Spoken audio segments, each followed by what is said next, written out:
Feito, então, o processo de média, agora nós podemos falar das equações filtradas. Equações filtradas.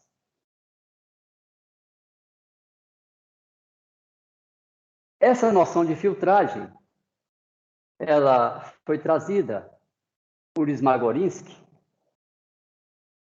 em 1963, está na publicação dele. E a proposta, então, é decompor uma variável φ qualquer numa parcela filtrada e numa parcela flutuante em relação à filtragem. Lá no conceito de média, o que nós tínhamos era isso. Ó. Aqui está a variável, o i, função do tempo. Aqui está a média, o i médio. E isso é a flutuação em relação à média. Flutuação em relação à média. Aqui é o U'. Agora, nós temos a filtragem. O sinal é a linha cheia, tracejado é a função filtrada, e a diferença entre as duas,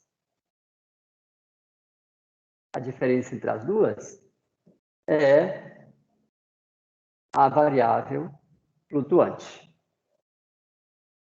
Então, tem uma diferença grande aí com o processo de média.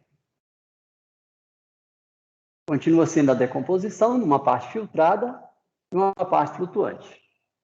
Mas a diferença é que agora, na parte filtrada, nós preservamos uma banda de frequências, ou uma banda de números de onda. Nós não eliminamos todas as frequências, nós guardamos as baixas frequências. Então, é um filtro do tipo passa baixa.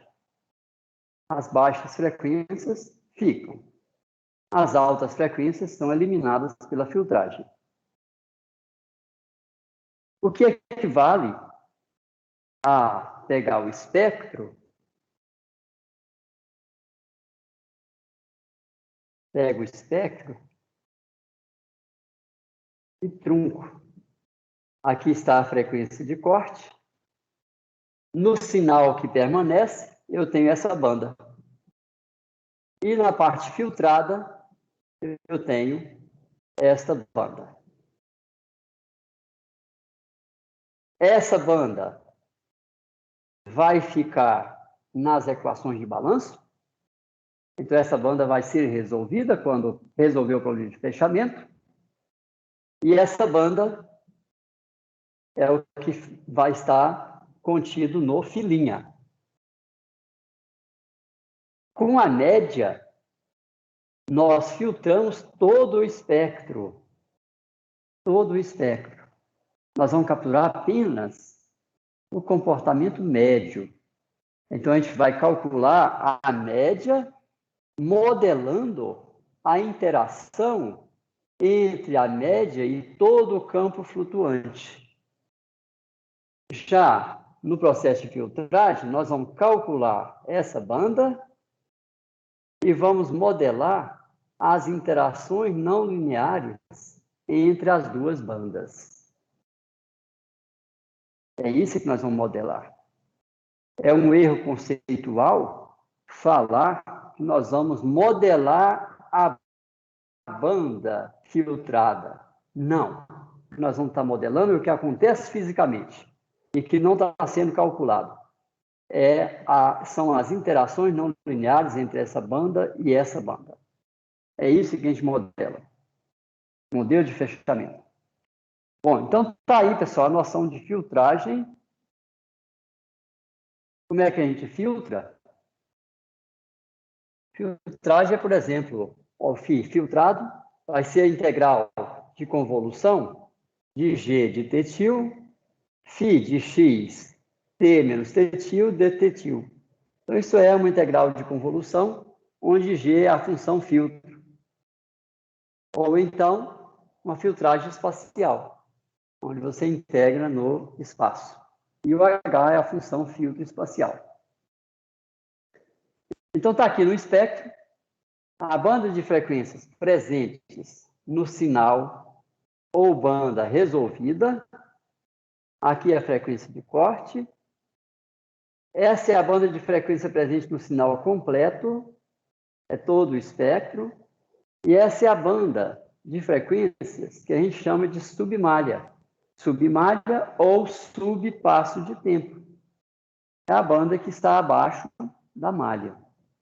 Se eu tenho lá uma malha com essa dimensão, eu não consigo captar esta estrutura tubular. Ela está filtrada pela própria malha. Eu só consigo captar o que está acima. Aqui eu tenho um vetor velocidade, aqui tem um outro, aqui tem um outro. Opa, captei então essa estrutura. Para descrever bem isso aqui, eu preciso de pelo menos 8 células nesse diâmetro. Ok? Ok, professor. Bom, a função filtro, nós temos vários tipos. Podemos ter a função filtro do tipo filtro caixa, do inglês eles chamam de box filter, e pode ter uma função do tipo um núcleo de Dirac, de suporte compacto. Não é uma gaussiana. Uma gaussiana não tem suporte compacto. Olha aqui o suporte compacto, ela morre em zero. Ela morre em zero. A gaussiana vai tendendo a zero. Então, isso é a diferença entre um núcleo de Dirac e uma gaussiana. Então, o que nós vamos usar aqui como função filtro pode ser uma filtro do tipo caixa ou uma do tipo núcleo de Dirac. Essa função do tipo caixa, ela é utilizada naturalmente quando você discretiza uma equação diferencial. Quando nós discretizamos, observe o que acontece.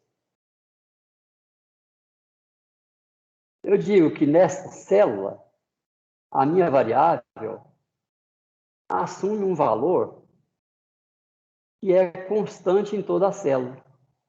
Nessa célula, assume um valor que é constante em toda a célula também. Aqui um outro valor que é constante na célula. Então, nós vamos ter o filtro tipo caixa, porque no interior da célula a gente fala que o valor é uma constante. Enquanto que, na verdade, tem flutuações dentro da célula. Isso a gente está eliminando, substituindo por um valor constante. Isso é um filtro tipo caixa. O núcleo de Dirac poderia calcular esse valor aqui usando uma gaussiana. Não uma gaussiana, mas um núcleo de Dirac. Ou seja, calcula essa usando essa com esse peso, usando essa com esse peso. E aí, a largura dele, o suporte, nós vamos definir qual é o suporte que nós queremos. Ok? Então, tá aí uma função tipo caixa. H é 1 sobre ΔV e G, se eu faço o filtro espacial, e G é 1 sobre ΔT, se eu faço o filtro temporal. E um núcleo de Dirac, um exemplo, essa é H de R, que é dada por esse polinômio para R maior que 0, menor que 1, por esse outro polinômio, se R é maior que 1 e menor que 2, e 0 se R é maior do que 2.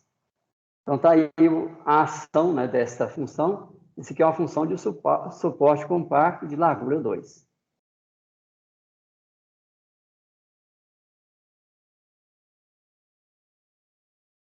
Ela morre aqui. Aqui é 0, aqui é 0. Aqui é descrito por uma função, aqui também pela mesma função, e aqui é descrito pela outra função, essa. Então, essa é a diferença entre um filtro tipo caixa e um filtro tipo núcleo de Dirac. Nós usamos mesmo é a própria discretização, ou seja, um filtro caixa. O tamanho desse volume aqui vai ser ΔX, ΔY, ΔZ. Sempre que nós discretizamos uma equação, nós estamos aplicando um filtro. Porque quando ele discretiza, a gente assume que a variável fica constante dentro da célula. Quanto mais grossa for a malha, mais largo é o filtro. Você filtra mais informações. Quanto mais refinada a malha, mais estreito é o filtro. Você filtra menos informações. Se a sua malha tende a uma estrutura de Kolmogorov, então você não está filtrando nada. Você está calculando tudo. Isso é DNS. Entenderam?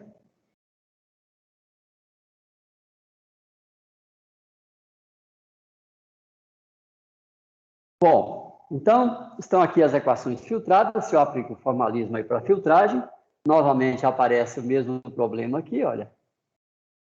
Ok? E aí nós fazemos decomposição, usando o que foi proposto para decomposição, que é o I igual o I filtrado mais o I'. TI igual TI filtrado mais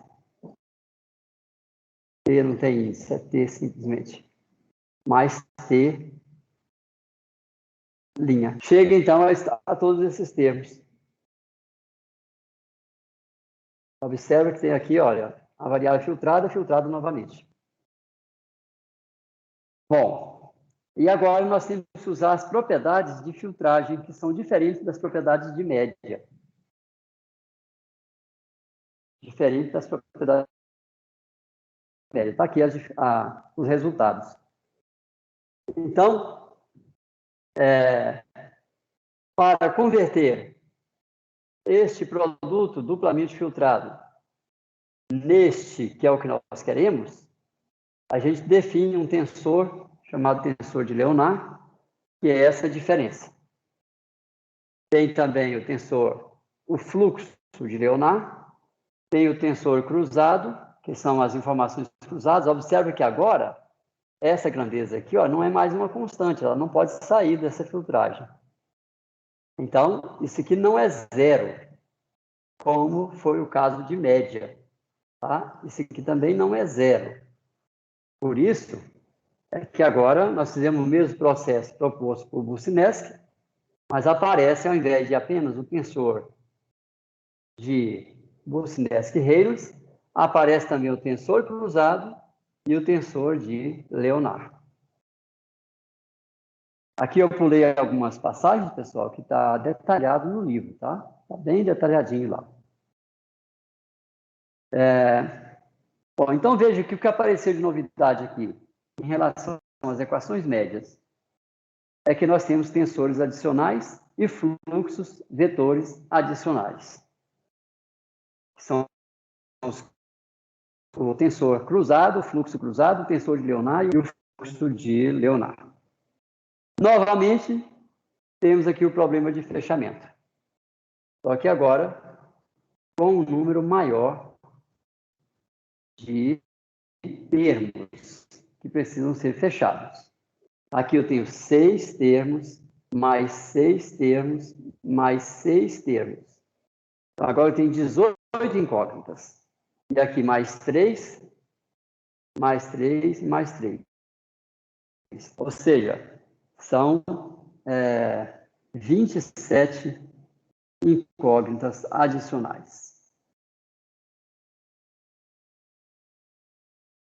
Ok? Por enquanto, pessoal, nós não estamos ainda falando do fechamento. Isso vai ser objeto do capítulo 7, quando a gente vai começar a propor modelos de fechamento. A proposta da exposição de hoje é a gente falar do problema de fechamento. Tá?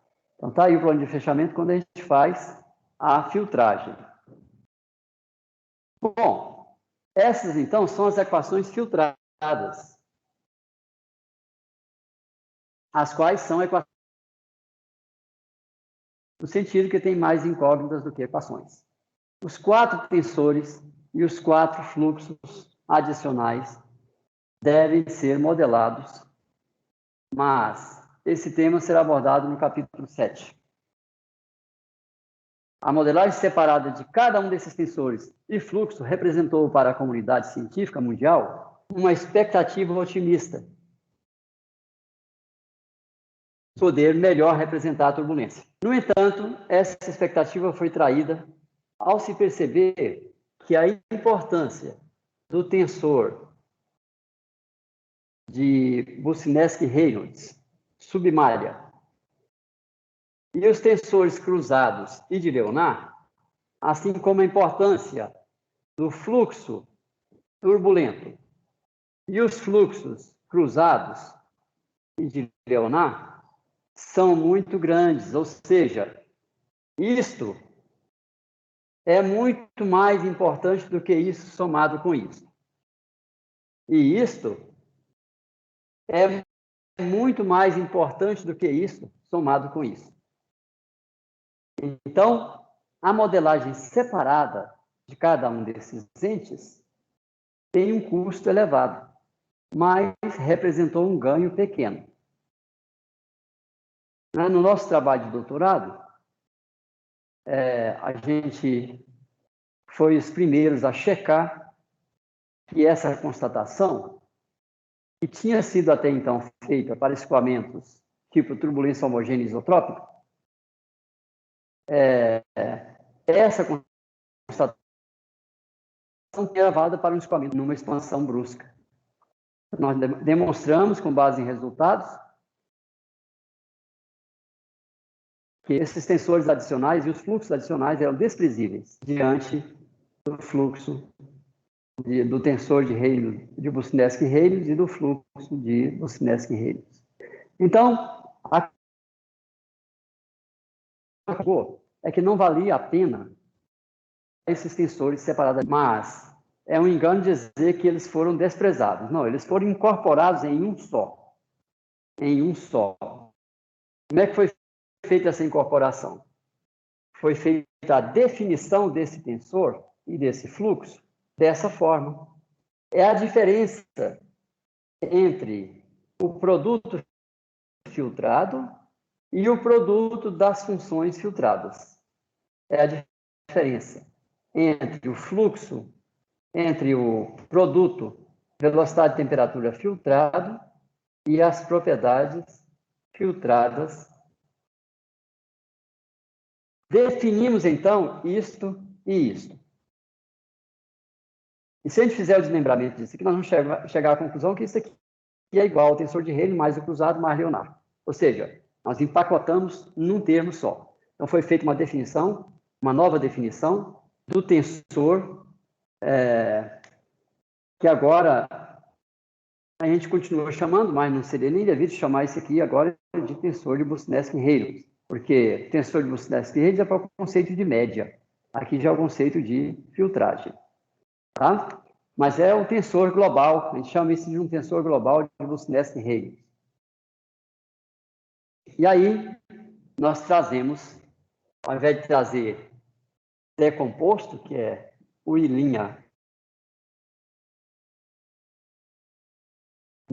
C e J mais L, isso aqui nós chamamos de tal e J. É a mesma coisa com Q e J. Então, é oportuno observar que o operador média é o extremo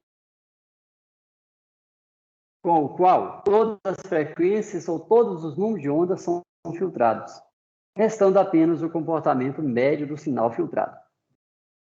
Nós estamos querendo dizer aqui é que o processo de média é um processo de filtragem também. Só que no extremo, não passa nada. Você filtra tudo. A média é uma filtragem. Isso para a gente poder chegar às equações globais da turbulência, que representam simultaneamente filtragem e média. Aqui é uma noção da distribuição aí dos sinais, mostrando o que é a filtragem associada à discretização espacial. Então, o sinal aqui, olha, esse é o sinal completo que a gente obteria com DNS. Este é o sinal discreto que a gente obtém com a solução das equações discretizadas. Observa que essas altas foram eliminadas. Não é? Então, a filtragem depende do tamanho da célula, depende do tamanho do passo de tempo. Quanto menor a célula, menor é a banda filtrada. Ok?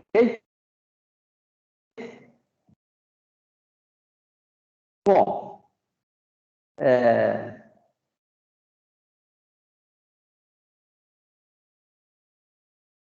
um detalhe importante aqui, pessoal, é que se você pega as equações filtradas, faz o ΔT tender a tal, ΔV tender a eta ao cubo, o que é tal e eta ao cubo? É o tempo e o comprimento característicos de Kolmogorov. Nós fazemos a filtragem e depois fazemos o ΔV tender a eta ao cubo, ou seja, a malha tender ao comprimento característico de Kolmogorov.